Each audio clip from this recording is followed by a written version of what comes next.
ಬಾಗಲಕೋಟೆ ನವನಗರದಲ್ಲಿ ತಾತ್ಕಾಲಿಕ ಮಸೀದಿಗಳ ಮೇಲೆ ಜಾರಿಯಾದ ನೋಟಿಸ್ ಹಿನ್ನೆಲೆಯಲ್ಲಿ ಇಂದು ಬಾಗಲಕೋಟೆ ಕಿಲ್ಲಾ ಗಲ್ಲಿಯ ಜಾಮಿಯಾ ಮಸೀದ್ ಜಮಾತ್ ವತಿಯಿಂದ ಜಿಲ್ಲಾಧಿಕಾರಿ ಕಚೇರಿ ಮುಂಭಾಗದಲ್ಲಿದ್ದುಕೊಂಡು ಜೋರಾಗಿ ಪ್ರತಿಭಟನೆ ನಡೆಯಿತು.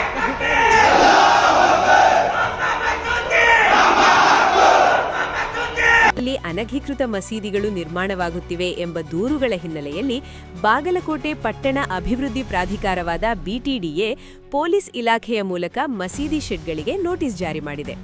ನೋಟಿಸ್ ಹಿನ್ನೆಲೆಯಲ್ಲಿ ಕೆಲವು ಮಸೀದಿ ಕಟ್ಟಡಗಳ ನಿರ್ಮಾಣ ಕಾರ್ಯ ಅರ್ಧಕ್ಕೆ ನಿಂತಿರುವುದಾಗಿ ಹೇಳಿದ ಪ್ರತಿಭಟನಾಕಾರರು, ನಾವು ಯಾವುದೇ ಕಾನೂನುಬಾಹಿರ ಕಟ್ಟಡ ನಿರ್ಮಿಸುತ್ತಿಲ್ಲ, ಆದರೆ ಈ ಕ್ರಮದಿಂದ ನಮ್ಮ ಧಾರ್ಮಿಕ ಆಚರಣೆಗೆ ತೀವ್ರ ಅಡಚಣೆ ಉಂಟಾಗಿದೆ ಎಂದು ಆಕ್ರೋಶ ವ್ಯಕ್ತಪಡಿಸಿದರು.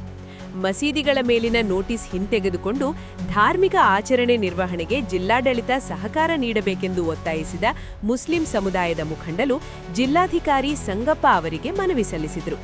ಬಾಗಲಕೋಟೆ ಜಿಲ್ಲಾಡಳಿತ ಭವನದ ಮುಂದೆ ನಡೆದ ಈ ಪ್ರತಿಭಟನೆಗೆ ಜಾಮಿಯಾ ಮಸೀದ್ ಜಮಾತ್ ಸದಸ್ಯರು ಹಾಗೂ ಸ್ಥಳೀಯ ಮುಸ್ಲಿಂ ಸಮುದಾಯದ ಗಣ್ಯರು ಹೆಚ್ಚಿನ ಸಂಖ್ಯೆಯಲ್ಲಿ ಹಾಜರಿದ್ದರು.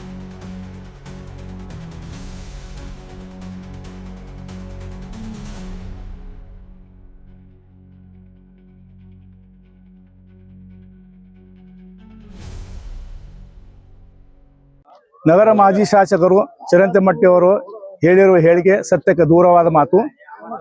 ಶ್ರೀ ಚಿರಂತಿಮಠ ಅವರು, ವೀರಣ್ಣ ಚಿರಂತಿಮಠ ಅವರು ಬಾಗಲಕೋಟೆಯ ಹೊಳೆಯ ದಂಡೆಗೆ 4-5 ಪ್ಲಾಟ್ಗಳನ್ನು ತಗೊಂಡು ಒಂದು ಪ್ಲಾಟನ್ನು ಮಾರಿ 3 ಪ್ಲಾಟ್ಗಳನ್ನು ಮಾರಿ ಒಂದು ಪ್ಲಾಟನ್ನು ಇಟ್ಟುಕೊಂಡು ಎಲ್ಲಿಂದ ಫಂಡ್ ತಗೊಂಡ್ಬಂದು ಆ ಫಂಡದಿಂದ ಮಸೂದಿಗಳು ನಿರ್ಮಾಣ ಮಾಡುತ್ತಿದ್ದಾರೆ ಎಂದು ಸುಳ್ಳು ಮಾತು, ಸತ್ಯಕ್ಕೆ ದೂರ ಮಾತು. ಉದ್ದೇಶಪೂರ್ವಕವಾಗಿ ಮುಸ್ಲಿಮರ ವಿರುದ್ಧ ಹಾಗೂ ಇಸ್ಲಾಂ ಧರ್ಮದ ವಿರುದ್ಧ ಅವರು ಹೇಳುತ್ತಿರುವ ಮಾತು. ಯಾಕಂತಂದ್ರೆ ಅಧಿಕೃತವಾಗಿ ಮುಳುಗಡೆ ಆದಂತ ಪ್ಲಾಟ್ಗಳಲ್ಲಿ ನಾವು ಮಸೂತಿಯನ್ನು ಕಟ್ಟುತ್ತಿದ್ದೇವೆ. ಅದು ಇಲ್ಲಿಗೆಲ್ಲ ಮಸೂತಿ ಅಲ್ಲ.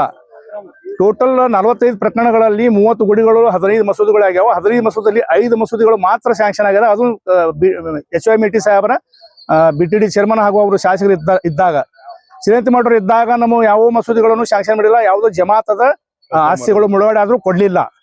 ನಮ್ಮದೇ ಆದ ಒಂದು ಮಿಸ್ಕಿನ್ ಎಜುಕೇಶನ್ ವೆಲ್ಫೇರ್ ಸೊಸೈಟಿ ಹಾಗೂ ಉಪ್ಪರ ಮೊಹಲ್ಲಾ ಜಮಾತದ 10 ಪ್ರಾಪರ್ಟಿ ಮುಳುಗಡೆ ಆದ್ರು 5 ವರ್ಷ ಸತತವಾಗಿ BTD ಶಾಸಕರಿದ್ದಾಗ ಚಿರಂತಿಮಠರ ಕಡೆ ಹೋದ್ರು ನಮ್ಮ ಜಾಗ ಸ್ಯಾಂಕ್ಷನ್ ಮಾಡಿ ಕೊಡ್ಲಿಲ್ಲ ಅವರು. ಇವತ್ತಿನವರೆಗೆ 20 ವರ್ಷ ಆತ್ ನಮ್ಮ ಮುಳುಗಡೆ ಆಗಿ ನಮ್ಮ ಸಮಾಜದ ಜಾಗ 10 ಪ್ಲಾಟ್ಗಳು ನಮ್ಮ ಮುಳುಗಡೆ ಆದ್ರು 10 ಆಸ್ತಿಗೆ ಅವರು ಜಾಗ ಕೊಡ್ಲಿಲ್ಲ. ಆದ್ರೂ ಉದ್ದೇಶಪೂರ್ವಕವಾಗಿ ಮುಸ್ಲಿಮರ ವಿರುದ್ಧ ಹಾಗೂ ಇಸ್ಲಾಂ ಧರ್ಮದ ವಿರುದ್ಧ ಒಂದು ಷಡ್ಯಂತ್ರ ಮಾಡಿ ಸುಳ್ಳು ಮತ್ತು ತಪ್ಪು ಆರೋಪ ಮಾಡುತ್ತಿದ್ದಾರೆ. ಇದಕ್ಕೆ ನಾವು ಚಿರಂತಿಮಠರು ಹೇಳುದು ಎಲ್ಲ ಹೇಳಿಕೆಗೆ ನಾವು ತಳ್ಳಿ ಹಾಕುತ್ತೇವೆ. ಅದಕ್ಕೆ ನಾವು ತಳ್ಳಿ ಹಾಕುತ್ತೇವೆ, ಅವ್ರು ಖಂಡಿಸ್ತೇವೆ.